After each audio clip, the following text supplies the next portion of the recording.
Sunday School, sekolah minggu. Selamat pagi anak-anak, selamat berjumpa dalam kasih Tuhan.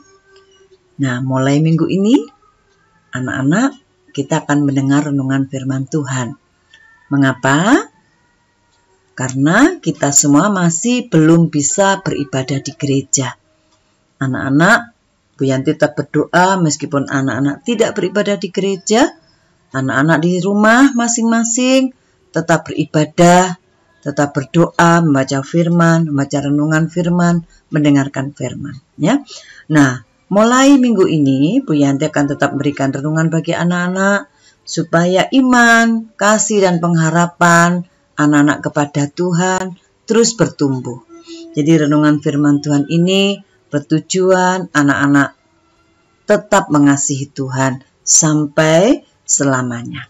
Nah, anak-anak, di masa pandemi ini, kita semua diajar Tuhan untuk belajar bersabar, bersyukur, dan tetap bersuka cita. Meskipun tidak bisa belajar bersama di sekolah, tidak bisa berbakti di gereja, tetapi kita tetap dapat melakukannya di rumah kita masing-masing dengan penuh ketekunan, semangat. Oke? Baiklah anak-anak, sebelum kita mulai semuanya, anak-anak, Bu Yanti akan mengajak anak-anak untuk bernyanyi lagu, baca kitab suci, dan berdoa.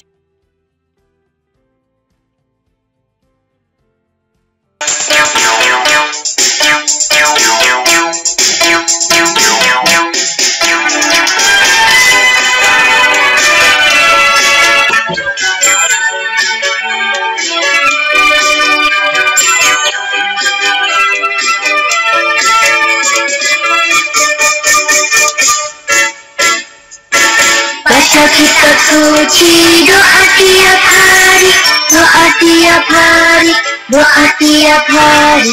Baca kitab suci, doa tiap hari, kalau mau tumbuh, kalau mau tumbuh, kalau mau tumbuh. Baca kitab suci, doa tiap hari, kalau mau tumbuh.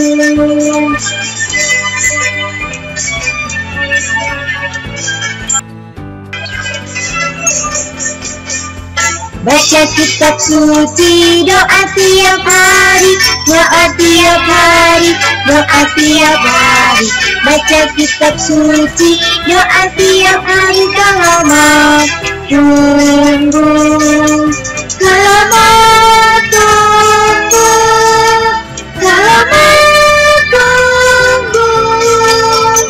Baca kitab suci, doa tiap hari, kalau mau tumbuh.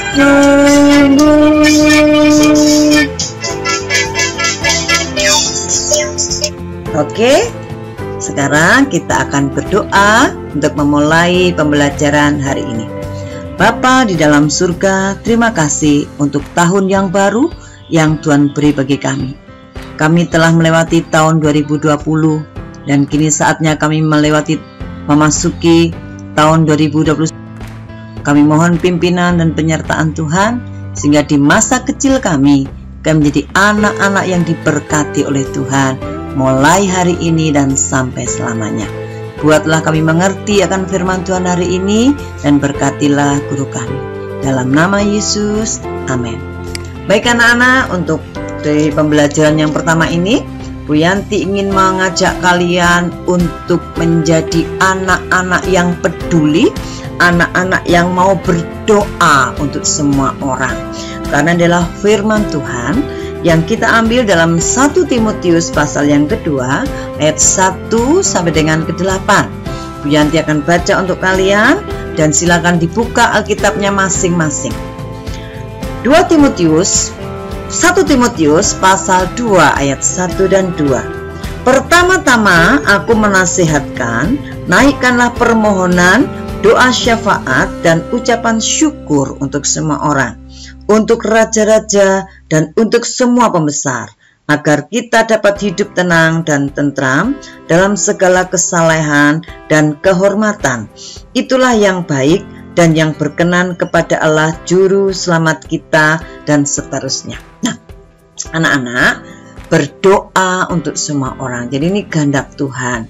Nanti anak-anak di rumah dilanjutkan sampai ayat 8 ya, supaya tahu bahwa kehendak Tuhan adalah berdoa untuk semua orang supaya semua orang diselamatkan. Jadi berdoa untuk semua orang ini tujuannya adalah supaya semua orang diselamatkan. Nah, karena anak-anak sudah diselamatkan oleh Tuhan, itu anak-anak juga punya tugas untuk menyelamatkan orang lain dengan cara sederhana sekali tapi sangat berarti, yaitu dengan berdoa. Nah, anak-anak, berdoa syafaat itu disebut juga doa 5 jari. Perhatikan ketika kalian akan berdoa, kalian akan melipat tangan kalian. Yang paling dekat dengan tubuh kalian apa? Yaitu jari jempol. Jari jempol adalah jari yang baik. Itulah jari jempol yang pertama yang kita doakan adalah orang tua kita. Orang tua yang sudah mendidik kita, merawat kita, menasihati kita, mengasihi kita dengan sepenuh hati dan dengan sepenuh jiwa raga mereka. Dan ini harus kita doakan orang tuamu. Yang pertama kali harus kamu doakan. Yang kedua adalah jari telunjuk. Jari yang suka menunjuk-nunjuk siapa anak-anak? Yaitu guru kita. Guru di sekolah, guru sekolah minggu, mungkin punya guru les, pengajar kita, itu kita doakan ya. Juga pendeta kita ya di gereja kita doakan, karena mereka adalah guru-guru yang mengajar kita. Guru di sekolah, guru les beri kita pengetahuan, tapi guru-guru sekolah minggu dan juga guru-guru di gereja, pendeta memberikan kalian petunjuk kerohanian supaya anak-anak menjadi anak-anak yang tidak hanya berhasil di dunia ini, tetapi sampai nanti ketika kita mati ya, kita mendapatkan kerajaan kekal. Yang ketiga adalah jari tengah. Jari yang paling tinggi itulah pemimpin kita, presiden, gubernur, wali kota ya, dengan juga lurah, RT, RW kita doakan ya, supaya di tengah-tengah situasi bangsa ini para pemimpin kita diberi hikmat menyelesaikan masalah-masalah yang ada. Yang keempat adalah jari manis. Jari yang manis, jari yang ya seringkali dikasih cincin ya. Di mana kita akan mendoakan orang-orang yang lemah, orang-orang yang butuhkan. Mungkin anak-anak mendengar teman yang sakit, teman yang butuhkan, di doa kita doakan mereka. Ya, hari-hari ini kita berdoa untuk Sriwijaya ya, Airline ya, yang jatuh. Banyak orang-orang yang menangis di sana. Juga ada orang-orang percaya pada Tuhan yang juga dipanggil Tuhan dengan cara ini, yaitu jatuh dari pesawat. Ya, kita doakan mereka supaya mereka diberikan penghiburan ya, pemulihan. Yang kelima, jari yang sangat kecil, yang jauh dari kita ya, yaitu justru diri kita sendiri. Jadi anak-anak, diri kita sendiri itu kita doakan paling terakhir, yaitulah doa syafaat, doa untuk semua orang tua, guru, pemimpin, orang yang butuhkan, dan juga diri sendiri. Nah, itu doa syafaat ya, doa yang diperkenan oleh Tuhan Juru kita supaya semua orang diselamatkan. Ayat yang keempat saya baca tadi ya, dalam 1 Timotius 2 ayat keempat, yang menghendaki supaya semua orang diselamatkan dan memperoleh pengetahuan akan kebenaran. Jadi doa syafaat ini, doa untuk semua orang ini bertujuan supaya semua orang diselamatkan dan mengenal Tuhan ya. Apakah doa itu anak-anak? Tadi sudah saya katakan, berdoa itu adalah bercakap-cakap dengan Tuhan. Semua orang pasti bisa berdoa. Nah, dasar dari doa itu adalah Yeremia 33 ayat 3. Kita baca bersama-sama ya. Yeremia 33 ayat 3. Berserulah kepadaku, maka aku akan menjawab engkau dan akan memberitahukan kepadamu hal-hal yang besar dan yang tidak terpahami, yakni hal-hal yang tidak diketahui.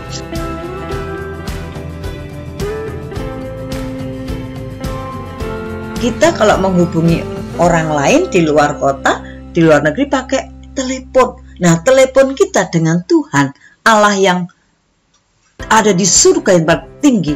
Apa alat kita untuk menelepon Allah, berkomunikasi dengan Allah? Itulah doa. Ya, Nah, sekarang mengapa kita harus berdoa?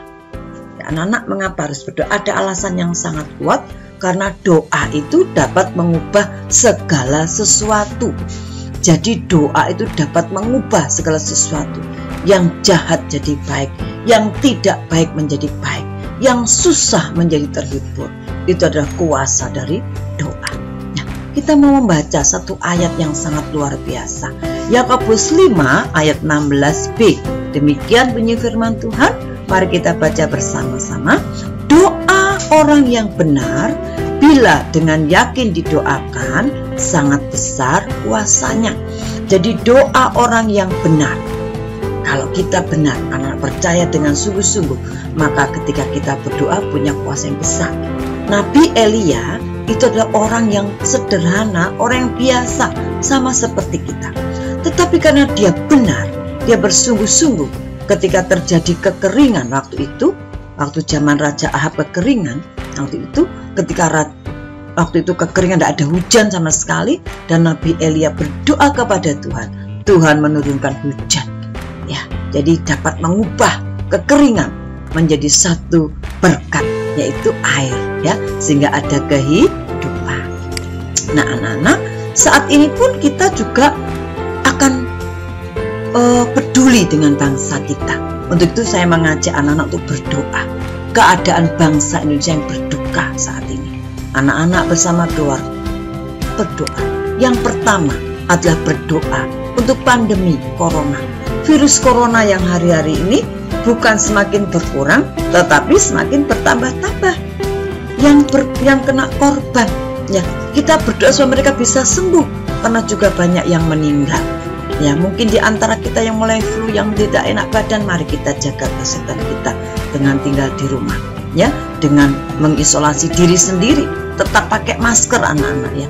Bu Yanti walaupun di rumah tak pakai masker, ya, karena banyak berhubungan dengan orang lain.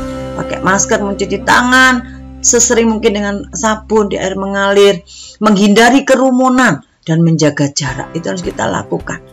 Kalau toh kita sudah menjaga kesehatan kita masih kena, itu seizin Tuhan. Tetapi pasti ketika kita di dalam Tuhan memberikan keselamatan, kesembuhan bagi kita. Yang kedua adalah Sriwijaya Airline yang beberapa waktu yang lalu baru-baru ini mengalami, ya, kecelakaan pesawat, ya, sehingga banyak orang yang meninggal, korban, dan beberapa orang keluarga harus menangis makan air mata. Ya, tadi sudah disampaikan, Bu Yanti sampaikan, ayo kita berdoa bagi mereka supaya mereka diberikan kekuatan, diberikan penghiburan, dan mereka tetap melanjutkan kehidupan mereka dengan penuh sukacita. Karena Tuhan yang kita nggak bisa menjangkau mereka, tetapi doa kita bisa menjangkau mereka. Tadi sudah kita katakan doa itu mengubah segala sesuatu. Yang ketiga baru juga hari ini ada gempa bumi, ya, di Mamuju, ya, di Mamuju Sulawesi, ya, ada gempa bumi. Berapa banyak korban dan berapa banyak kerugian harta benda yang terjadi. Nah, apa yang bisa kita lakukan? Kita tidak bisa pergi ke sana, tapi kita bisa pergi ke sana dengan doa kita. Kita menelepon Tuhan, kita berdoa supaya tangan kuasa Tuhan campur tangan memberikan pertolongan. Mereka tetap terpelihara. Itu keadaan bangsa Indonesia yang berduka saat ini. Dan kita sebagai bagian dari bangsa dan bagian orang yang percaya pada Tuhan, kita bisa bagian, yaitu berdoa. Nah, anak-anak, ada cerita Alkitab tadi sudah. Pertama adalah mengubah, yaitu Nabi Elia yang berdoa. Sekarang kita akan melihat bagaimana kisah para rasul, yaitu seorang Rasul Petrus yang dipenjara karena kebenaran dia memberitakan firman Tuhan, tapi dia harus mengalami penjara pada waktu itu. Tidak hanya penjara, tetapi dia mengalami aniaya. Waktu itu dia harus disesah, dan ketika dia berdoa di dalam penjara, ada jemaat yang berdoa bagi Rasul Paulus, ya, sehingga pada waktu ketika Rasul Paulus tidur di rantai, ya, dijaga oleh pengawal, ya, malaikat datang kepadanya dengan mengatakan, bangun, ya, pakai sepatumu, pakai bajumu, ayo keluar, ya, diajak keluar seperti orang bermimpi. seperti mendapatkan penglihatan Pak Guru Petrus ini. Dia mengikuti, ya, dia sampai dia melewati beberapa penjaga dan akhirnya sampai benar-benar di luar penjara, malaikat meninggalkan dia. Dan dalam Kisah Para Rasul 12 ayat 11 dikatakan, dan setelah sadar akan dirinya, Petrus berkata, sekarang taulah aku benar-benar bahwa Tuhan telah menyuruh malaikatnya dan menyelamatkan aku dari tangan Herodes dan dari segala sesuatu yang diharapkan orang Yahudi. Jadi Petrus benar-benar mengalami pertolongan Tuhan melalui Tuhan sendiri. Kenapa Petrus mengalami pertolongan? Karena banyak jemaat Tuhan yang berdoa. Mereka berdoa, berkumpul bersama-sama, berdoa untuk Petrus. Di situ kita akan baca ya. Dan setelah berpikir sebentar, pergilah ia ke rumah Maria, ibu Yohanes, dan disebut juga Markus. Di situ banyak orang berkumpul dan berdoa. Jadi ketika mereka berdoa, mereka tidak bisa menjenguk Petrus, tapi Tuhan menjenguk Petrus melalui malaikatnya, sehingga Petrus mengalami kelepasan. Sama seperti kita. Kita tidak bisa pergi ke Mamuju, kita tidak bisa pergi ke di mana pesawat airlines jatuh. Kita nggak bisa pergi ke sana. Tapi ketika kita berdoa bersama-sama, ternyata tangan Tuhan menolong Petrus, dan tangan Tuhan juga menolong mereka yang saat ini sedang bersusah hati. Ya anak-anak, itulah kita menjadi bagian bangsa harus berdoa. Nah, dalam tugas kalian minggu ini adalah yang pertama adalah mewarnai gambar. Nah, silakan anak-anak mencari gambar seorang anak yang sedang berdoa. Silakan anak-anak